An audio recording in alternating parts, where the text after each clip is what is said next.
तो ये नहीं है कि आप यहाँ झगड़ा करो और वहाँ बिजनेस करो। जब तक पड़ोसी हो आपस में, जब तक सीमा में पीस और ट्रैंक्विलिटी ना हो, तो जो रिश्ते जो हैं आगे बढ़ने की संभावना नहीं है। पिछले सालों में इंडिया चाइना के बीच में things have not been good and not been easy. And इसका कारण, मुख्य कारण ये है कि हमारे बीच में कुछ अग्रीमेंट्स थी, सालों से थी, और ये लिखित माने ये कोई ऐसा कोई समझौता जो था माने कोई इनफॉर्मल नहीं था, बहुत स्पष्ट था।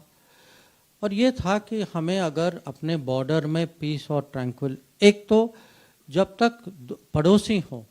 आपस में, जब तक सीमा में पीस और ट्रैंक्विलिटी ना हो, तो जो रिश्ते जो हैं आगे बढ़ने की संभावना नहीं है। तो ये उनको भी पता था, हमें भी पता था, इसीलिए। और अगर आप देखें, जब से हमारी रिश्ते जो हैं नॉर्मलाइज हुए हैं, 62 में युद्ध हुआ था, उसके बाद 14 साल लगे हमें एक एम्बेसडर वापस भेजने में, उसके बाद 26 साल लगे 62 के बाद पहला प्रधानमंत्री गया, राजीव गांधी जी गए, चीन गए, और 93 में और 96 में 2 अग्रीमेंट्स हुई थी, उसके बाद भी हुई थी 2005, 6, 12, 13। और इसका जो निचोड़ ये था कि दोनों साइड जो हैं वो जो लाइन जो बनी है, क्योंकि हमारी सीमा जो है वो म्यूचुअली अग्रीड नहीं है, कि दोनों साइड जो हैं वो फौज कोई संख्या में फौज नहीं लाएंगे वहाँ, और अगर कोई मूवमेंट भी होगी इस संख्या से ज़्यादा वो दूसरे साइड को बताएंगे और तभी मिलिट्री मूवमेंट होगी। अब 2020 में इन्होंने चीनियों ने इसका उल्लंघन किया, और अग्रीमेंट होने के बावजूद वो बड़ी संख्या में वो लाइन ऑफ एक्चुअल कंट्रोल पे वो अपनी मिलिट्री फोर्सेस लाए। और उसके बाद आप जानते हैं कि वो गलवान में वो घटना हुई, और अभी भी हमारी भी फौज वहाँ, और ये मोदी जी ने कोविड के समय में, जब आप जानते हैं पूरा लॉकडाउन चल रहा था उस समय देश में,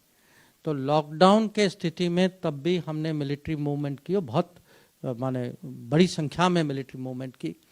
और तब से हमारी फोर्सेस भी हैं वहाँ, उनकी फोर्सेस भी हैं, आमने सामने हैं वहाँ। तो हम तो चाहते हैं, ये तो हमने तो किया नहीं है,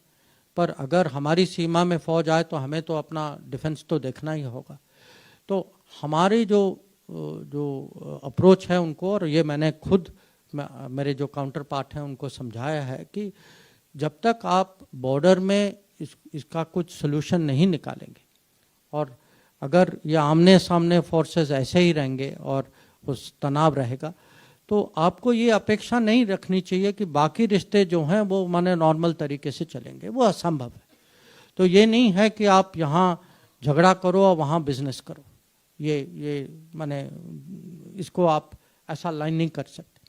तो आगे देखना होगा, अब डिप्लोमेसी जारी है, तो कभी कभी जो ऐसे